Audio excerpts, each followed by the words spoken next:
भक्तों, गीता जी के 16वें अध्याय में दैवी और आसुरी संपदा का विवेचन है। वहां भगवान ने बतलाया है कि अर्जुन, तुम्हारे अंदर दैवी सद्गुण है, अर्थात आसुरी संपदाओं से मुक्त हो, दैवी संपदाओं से युक्त हो। ऐसा जो जीव होता है, जो जन्मजात दैवी सद्गुणों से युक्त होता है, देवी देवता भी उसका मार्गदर्शन करते हैं। जरूरत पड़ने पर स्वप्न में दर्शन देते हैं या प्रकट होकर दर्शन देते हैं। जहां उनकी गाड़ी अटकती है वहीं पर सहयोग करके उसको आगे बढ़ाते जाते हैं। स्वयं हनुमान जी उसकी सहायता करते हैं। भगवान प्रकट होकर दर्शन देते हैं, लीला करते हैं, सहयोग करते हैं, मार्गदर्शन करते हैं, वर प्रदान करते हैं। ऐसे दैवी संपदाओं से युक्त जीव के ऊपर इन दिव्य आत्माओं, परमात्मा और उनके पार्षदों की कृपा होती रहती है।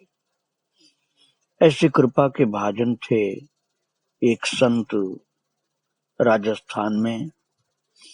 उनका नाम था श्री टीला जी। भक्तों, संत थे वो, लेकिन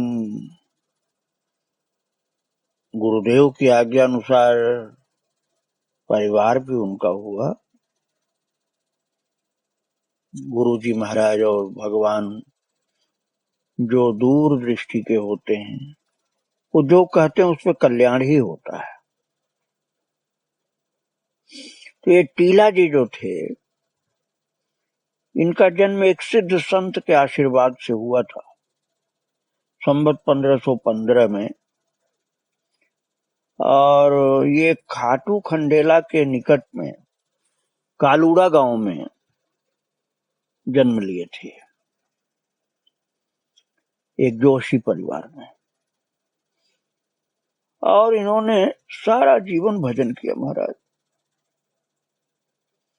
पावटा से 3 किलोमीटर दक्षिण पश्चिम में एक पहाड़ी की तलहटी में बसे खेलना ग्राम में इन्होंने जीवन का अधिकांश समय व्यतीत किया। ग्राम के पश्चिम में पहाड़ी के ऊपर टीला जी का सुंदर मंदिर है। ऐसा बताया जाता है कि वहां पर बादशाह अकबर के अजमेर जाते समय खेलना के राव ने उन्हें टीला जी का विवरण दिया था। तो उन्हीं के आदेश से मंदिर का मंडप बनवाया गया था और खेलना ही टीलावत ब्राह्मणों का निकास स्थान था। वो ब्राह्मण जो हैं वहां के आज भी टीलावत ऐसे अपने को कहलाते हैं। और संत के आशीर्वाद से जन्मे इस बालक में बहुत सारी विशेषताएं जन्म से ही दिखलाई पड़ती थी। एक खास विशेषता ये भी थी भक्तों, जिसके कारण ये नाम पड़ा टीला जी। वो विशेषता ये थी कि सामान्य जगह पर बैठने की इनकी आदत नहीं थी, ऊंचाई पर जाकर बैठते थे। जैसे मिट्टी का खूब ऊंचा या पर्वत जैसा हो तो उसको टीला बोलते हैं, ऐसे टीलों पर बैठने का इनका बड़ा शौक था। जहां कहीं भी टीला दिखता उसके ऊपर जाकर के बैठते, इसलिए इनका नाम टीला जी पड़ गया था। और पूर्व संस्कारों के कारण ये जन्म से ही भगवत प्रेमी थे महाराज। भागवत भक्तों के चरित्र सुनने में इनकी बड़ी रुचि रहती थी महाराज। ऐसा प्रेम था भगवान के भक्तों से इनको कि भगवान का भक्तों का चरित्र सुनते तो भाव विभोर रहते, एकदम रोम रोम में प्रेम इनके प्रकट हो जाता था। आंखों से झरझर आंसू गिरने लग जाती थी भक्त चरित्र सुनने में। जहां प्रभु ने इनको जन्म दिया था तो इनके पिता भक्तों का चरित्र इनको सुनाया करते थे। एक बार उन्होंने, उनके पिताजी ने भक्त ध्रुव का चरित्र सुनाया। तभी इन्होंने ध्रुव की तरह तप करके भगवत साक्षात्कार लाभ प्राप्त करने का निश्चय कर लिया। देखिए कैसी उर्वरा भूमि थी हृदय की इनकी। ध्रुव का चरित्र तो करोड़ों लोग सुनते हैं, लेकिन ध्रुव जैसी तपस्या करने को तो नहीं कोई सोच लेता जल्दी से। परंतु इन्होंने जब ध्रुव का चरित्र सुना तो निश्चय कर लिया कि मुझको ध्रुव की तरह से तपस्या करनी है और भगवत साक्षात्कार करना। कुशाग्र बुद्धि होने के कारण अल्प समय में ही सब शास्त्रों को मथ करके उसका सार भी ग्रहण कर लिया। तब हनुमान जी ने इनको दिव्य आदेश दिया। हनुमान जी ऐसे जीवों को देखकर बड़े प्रसन्न होते हैं भक्तों, और हनुमान जी ने दिव्य आदेश दिया कि खेरणा की पहाड़ी पर जाकर के तप करो। अब हनुमान जी ने आज्ञा दिया तो फिर काहे को रुकने वाले थे, फिर तो ये पहुंच गए खेरणा की पहाड़ी पर, जाकर तप करना शुरू किया और इतना कठिन तप किया, इतने भाव से जप किया, इतने प्रेम से प्रभु को पुकारा, इतना लगन इनके अंदर में प्रकट हुई और इतना भाव प्रेम प्रकट हुआ कि भगवान ने इनको दर्शन दे दिया। प्रत्यक्ष भगवान ने दर्शन दिया इनको और कहा बेटा वर मांगो, मैं तुम्हारे ऊपर प्रसन्न हूं। अब टीला जी ने कहा कि प्रभु जब आपका दर्शन हमको मिल गया तो और अब पाने को क्या बाकी रहा, अब तो कुछ पाने को बाकी ही नहीं रहा जो मांगू आपसे। लेकिन ये एक अभाव मुझे खटकता है, मैंने अभी तक कोई गुरुदेव की प्राप्ति नहीं की है, कोई गुरु नहीं किया मैंने। आप ये वरदान दें कि मुझे श्री गुरु की प्राप्ति हो। भगवान ने आशीर्वाद देते हुए कहा तुम्हें सदगुरु की प्राप्ति घर बैठे ही हो जाएगी। इतना कह करके भगवान अंतर्धान हो गए। अब आप विचार करिए कि टीला जी को तो भगवान मिल चुके थे, प्रकट होकर बोल रहे हैं, वरदान मांगने को कह रहे हैं, इतनी कृपा ठाकुर जी की, प्रभु बोल रहे हैं मैं बहुत प्रसन्न हूं तुम्हारे ऊपर, कुछ भी मांग सकते हो। और भगवत प्राप्ति होने के बाद भी उन्होंने जो वर मांगा भगवान से कि मुझे गुरु की प्राप्ति हो, ऐसी कृपा करिए, तो इसमें बड़ा आश्चर्य होता है। कई लोग तो गुरु करने में अपनी तौहीन ही मानते हैं, अहंकार बस, कहते मुझे गुरु की जरूरत नहीं। और कई लोग तो ऐसा बोलते हैं कि आजकल कोई वास्तव में गुरु नहीं होता, इससे अच्छा है तो बिना गुरु के ही भजन करो। और कई लोग कहते हैं कि सबसे ज्यादा ज्ञान तो मुझको ये गुरु मेरे जैसा कहाँ मिलेगा, अर्थात जो भी गुरु मिलेंगे सब मुझसे कम ज्ञानी मिलेंगे। ये केवल अहंकार की बातें हैं भक्तों। किसी जमाने में किसी टाइम में गुरु का अभाव नहीं होता है, लेकिन जीव का अहंकार गुरु को वरण करने में आड़े आ जाता है। और कई बार नासमझी बस गुरु प्राप्त होने के बाद भी लोग ये मान लेते हैं कि गुरु जी में वैसे तो बहुत ज्ञान है लेकिन इतनी अकल नहीं है कि वो ठीक से व्यवहार कर सकें। वैसे तो गुरु जी सब जानते हैं, लेकिन एक चीज ये नहीं जानते हैं कि कैसे शिष्य के साथ व्यवहार करना चाहिए। हमारा तो ख्याल ही नहीं करते, हमारी तो उपेक्षा कर देते हैं। तो इससे ऐसा सिद्ध होता है कि गुरु जी में ज्ञान जो है उससे ज्यादा तुम्हारे अंदर ही ज्ञान है, तो फिर वो का एक गुरु, फिर तो गुरु तुम ही हो गए। ये अश्रद्धा के कारण होता दोस्तों। गुरु के प्रति श्रद्धा यदि होगी तो उनके वाक्य को, उनके आदेश को, उनके कहे गए वचन को भगवान के सदृश माना जाता है। लेकिन ये सभी के अंदर होता ही नहीं भक्तों के भाव। अब मैं इस विषय में प्रश्न और समाधान कर रहा हूं आपका। दो प्रश्न। एक प्रश्न तो ये है कि टीला जी को बिना गुरु दीक्षा के प्राप्त किए ही भगवत प्राप्ति हो गई, तो क्या गुरु दीक्षा आवश्यक है? दूसरा प्रश्न है कि टीला जी ने भगवत दर्शन के बाद भी गुरु दीक्षा की आवश्यकता समझी और उसका वर मांगा, तो क्या गुरु का महत्व भगवान से भी ज्यादा है? क्यों मांग रहे हैं? तो एक प्रश्न तो ये कि क्या बिना गुरु दीक्षा के भगवत प्राप्ति असंभव है? तो इस विषय में आप ये समझिए कि असंभव तो नहीं है, लेकिन असंभव जैसी विघ्न बाधाओं से परिपूर्ण अवस्था है। या तो अपनी विद्वत्ता का अहंकार होगा, और जो संतों की रहनी सहनी है वो जीवन में नहीं आ पाएगी बिना दीक्षा के। संतों की रहनी सहनी, खान पान की शुद्धता, पवित्रता, ये संत समाज में गुरु के द्वारा प्राप्त दीक्षा के बिना ये नहीं आ पाता है। बिना दीक्षा के एक तो अहंकार छूटेगा नहीं, और दूसरे खान पान की शुद्धि नहीं होगी। भगवान से भक्ति की बात तो कर लेंगे, लेकिन शुद्ध सात्विक रहन सहन, शुद्ध सात्विक खान पान ये नहीं हो पाता भक्तों। इसलिए दीक्षा लेना आवश्यक होता है।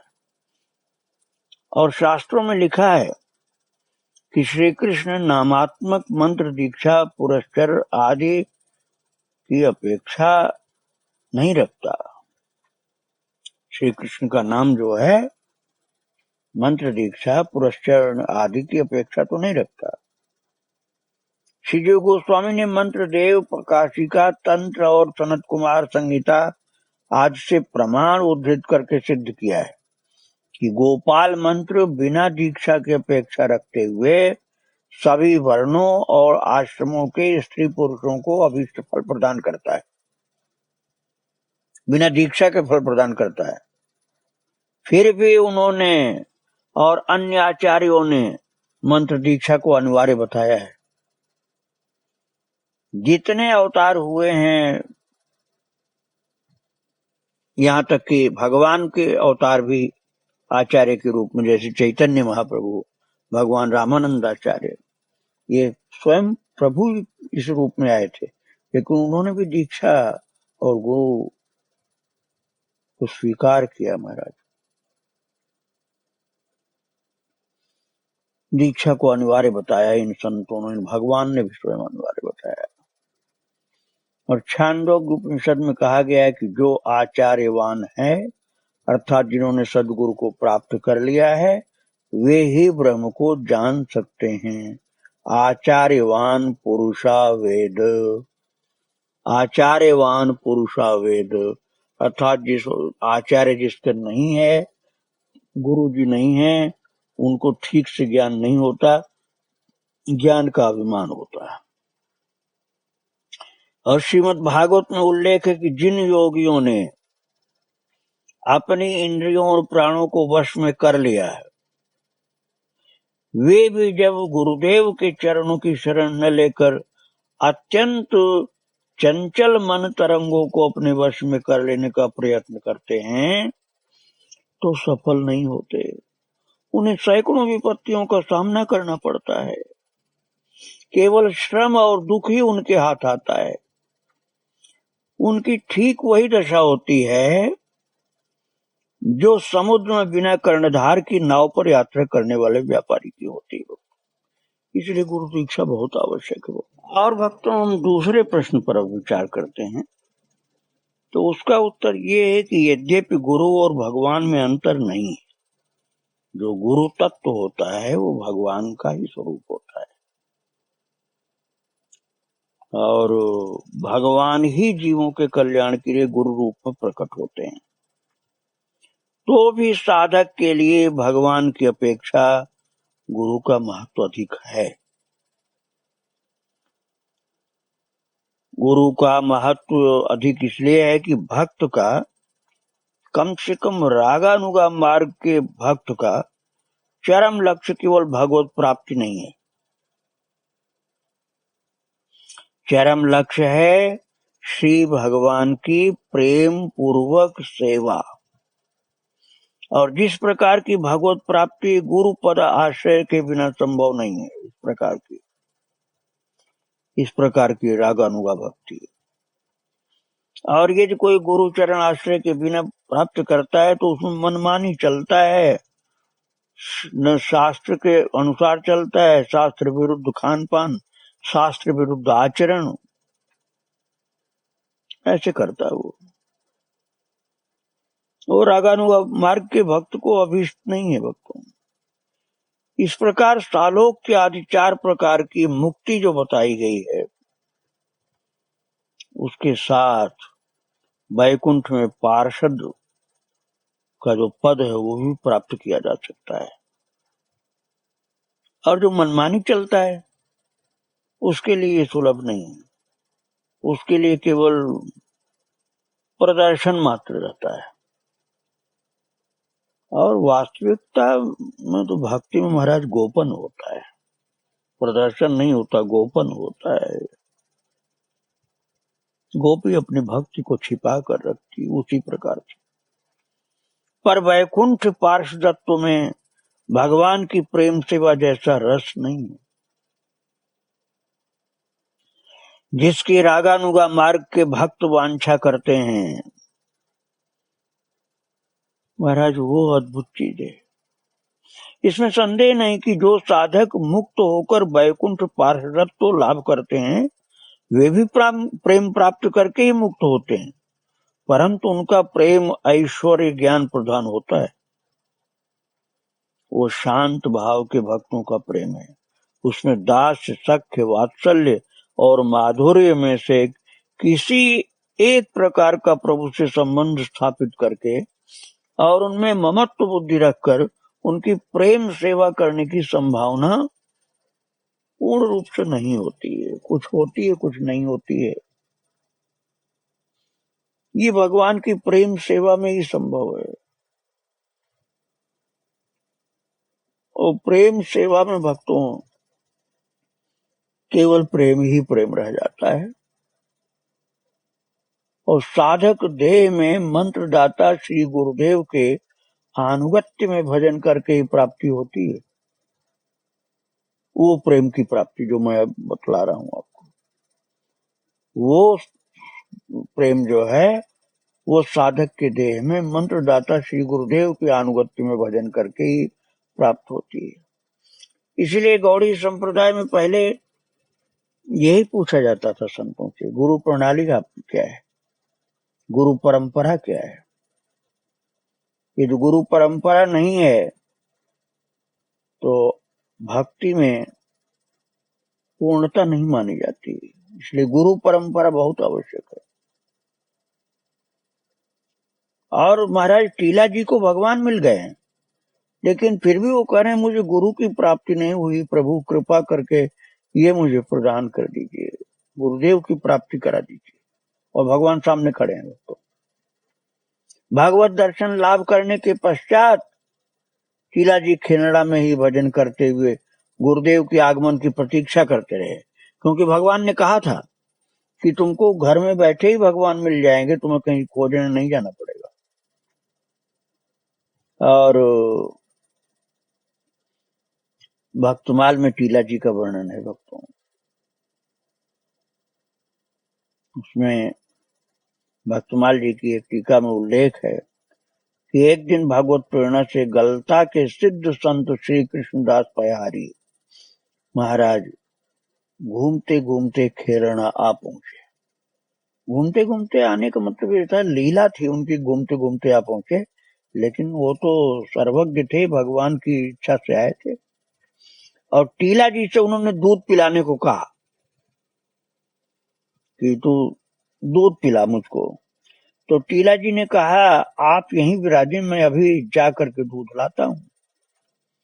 तो श्री कृष्णदास जी ने कहा कि अरे बेटा जाते क्यों हो, कहीं जाने की जरूरत नहीं, वो सामने जो गाय उसी को दूह लो।